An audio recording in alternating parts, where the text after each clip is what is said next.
대구광역시 서구에 위치한 한 편의점에서 있었던 일입니다. 많은 사람들이 찾는 이곳에서 무슨 일이 있던 걸까? 사건은 지난 11월로 거슬러 올라갑니다. 편의점으로 들어오는 한 여성. 계산대에 있는 직원에게 말을 거는 듯 하더니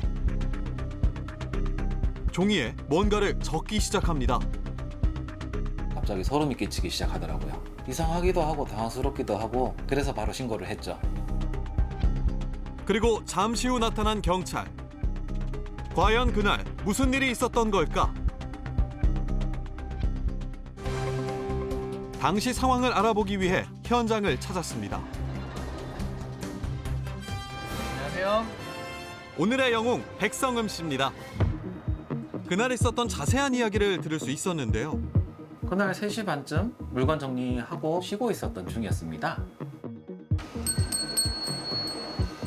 안녕하세요. 휴대폰으로 계속 통화 중이셨고 상대방이 들으면 안 되는 것처럼 수화기를 갑자기 막으시더라고요. 말씀을 안 하시고는 입모양만으로 얘기를 하시더라고요. 행여나 자신의 목소리가 들릴까 불안해하는 모습이었다고요. 뭐라고 그렇게 얘기를 하셨어요? 보니까 펜이랑 종이를 달라고 얘기를 하신 것 같더라고요. 영웅은 갖고 있던 펜과 영수증을 건넸고 여성은 뭔가 급히 적었다는데요. 메모를 본 영웅은 깜짝 놀랐답니다. 그 당시 내용에는 딸이 납치됐다. 경찰에 신고해주세요. 이렇게 돼 있었죠. 도움을 요청하는 내용이었다는데요. 그걸 보자마자 갑자기 소름이 끼치기 시작하더라고요. 머리가 순간 새하얘졌죠. 갑자기 이게 몰래카메라인가 싶은 생각도 처음엔 들었었고요. 편의점에서는 보통 이런 일이 거의 없었으니까요. 쪽지를 건넨 여성이 편의점을 나서자마자 경찰에 신고부터 했다는 영웅. 밖으로 나간 여자를 살펴보다 문득 머릿속을 스친 단어가 있었다는데요. 그 여성분의 행동을 봤을 땐 보이스피싱이 아닐까? 보이스피싱이요? 휴대폰 통화 중인 상태로 들어오셨고 들어오셨을 때 계속 통화하던 모습 그리고 저한테 수화기를 맞고 입모양으로만 얘기하시던 모습까지 이상하다 싶었죠. 사라진 여자를 걱정하던 그때 때마침 경찰이 들어왔고 영웅은 좀 전에 있었던 일을 설명하며 함께 여자를 찾았답니다. 일단 납치됐다는 상황 자체가 흔치도 않고 긴급한 상황을 인지했을 때 점주님을 따라서 한 30m 정도 가보니까 한 여성분이 골목길에서 통화를 하고 계시더라고요. 점주분이 저 여자분이에요 해가지고 피해자분인 걸 알았습니다. 편의점을 나선 지 약 10분이 흘렀지만 여자는 납치범과 아직 통화 중이었다는데요. 다가가니까 저희한테 손으로 입을 가리면서 조용히 해달라 이런 제스처를 좀 취하시더라고요. 불안해하는 여성을 안심시키며 확인에 나선 경찰. 따님의 성함과 번호를 받아서 전화를 해봤는데 바로 받으셨고 딸이 맞다는 걸 확인하자마자 바로 전화를 바꿔드렸습니다.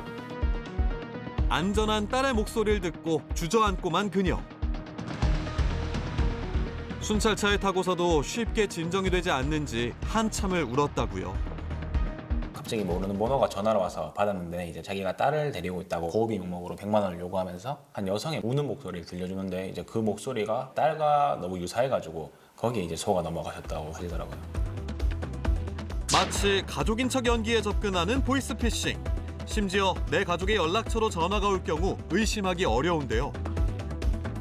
내가 보증을 써줬어. 너 지금 어디야? 나 지금 지하 창고 같은 데 끌려왔어. 나보고 돈 내놔래. 여보세요? 어떡해. 폭행당했어. 누가? 여보? 그 사람 칼. 이번 사건도 딸을 사칭하며 금전을 요구한 보이스피싱범. 그렇다면 영웅은 어떻게 눈치를 챈 걸까? 제가 예전에 편의점 하기 전에 은행에서 청원금 자리를 하다 보니까 보이스피싱 경험이 한 번 있긴 있었죠. 다행히 송금을 하진 않으셨다고 하더라고요. 정말 운이 좋았죠. 작년 6월 이와 비슷한 일이 또 있었습니다. 택시로 이동 중 갑자기 목적지를 바꾸는 승객. 대구에서 예천으로, 다시 예천에서 안동으로 행선지를 바꿨다는데요. 이에 수상함을 감지한 택시기사가 승객을 살피기 시작합니다. 잠시 후 목적지에서 내린 승객을 주의 깊게 살펴보던 택시기사.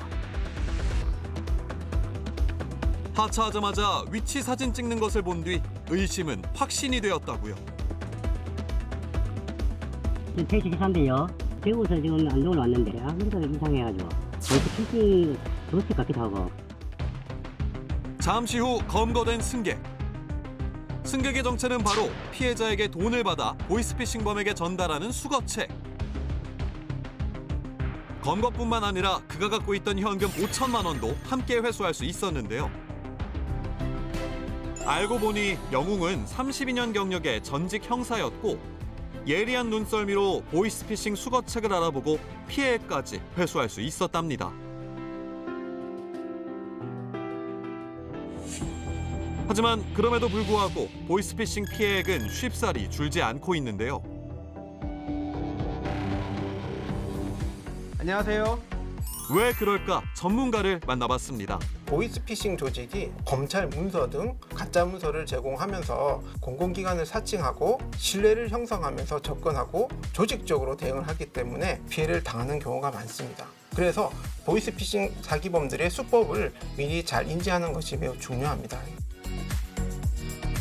요즘 성행하고 있는 보이스피싱 그 수법은 뭐예요? 최근에는 카드 배송을 미끼로 경찰, 검찰, 금융회사 직원을 사칭해서 피해자를 속이는 방법이 성행하고 있습니다.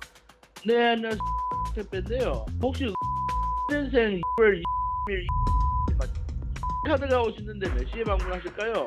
네, 저도 배송만 하는 직원이라 자세한 건 확인 안 되고요. 봉투에 보시면 고객센터 번호가 있는데 메모 좀 가능하세요? 전화해서 잘 확인해 보세요. 요즘에 명의등으로 피해 보시는 분들이 많아요. 여기서 이상한 점 눈치채셨나요? 봉투에 보시면 고객센터 번호가 있는데 전화해서 잘 확인해 보세요. 배송기사 사칭범이 알려준 고객센터는 보이스피싱 연락처, 사기 전화를 유도한 건데요. 서울중앙지방검찰청 수단범죄수사 1부팀의 부탁합니다. 네네. 예, 안녕하세요. 저희가 기타 부탁드립니다. 카드 배송뿐 아니라 기관 사칭, 대출 사칭 수법 또한 주의해야 합니다. 만약 이미 피해를 당한 상황이라면 신속히 112에 신고한 뒤 금융감독원 혹은 금융기관을 통해 범인의 계좌를 지급정지 요청하고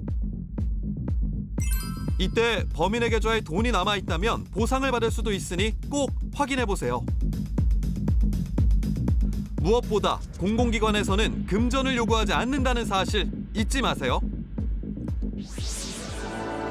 예리한 눈썰미로 피해자를 구한 히어로, 우리 곁에 진정한 영웅입니다.